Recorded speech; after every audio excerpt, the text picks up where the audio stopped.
Langgo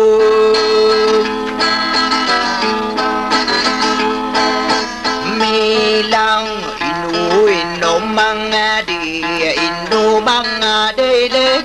no mira eneranu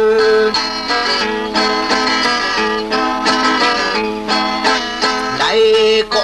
mararang puno akau de botan to balangge panna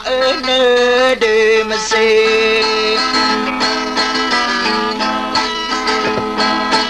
lulu tepia kang giring abi tungko panna ibang ko abi o de wangku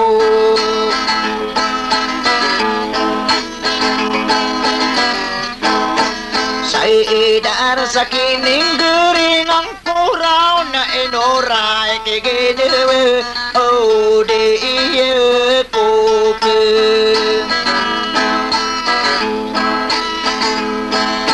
Arebar nagi iden soe de ate nalle lang koro na ene ipelende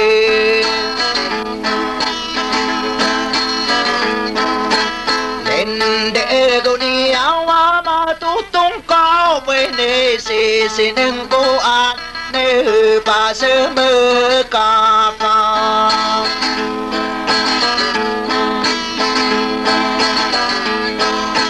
Arande ayami sinoporo na marani sa tungko pa na pepe ngetutung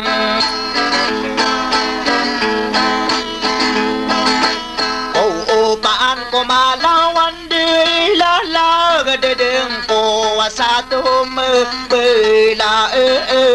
lupa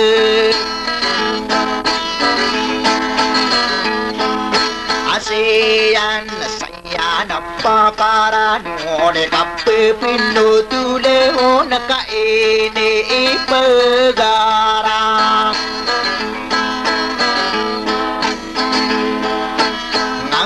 ko na umatungko pa kurang ko kiaran de oker walto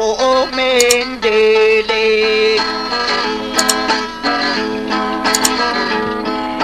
idegan dia koronirano ni na katawan na kena ena obe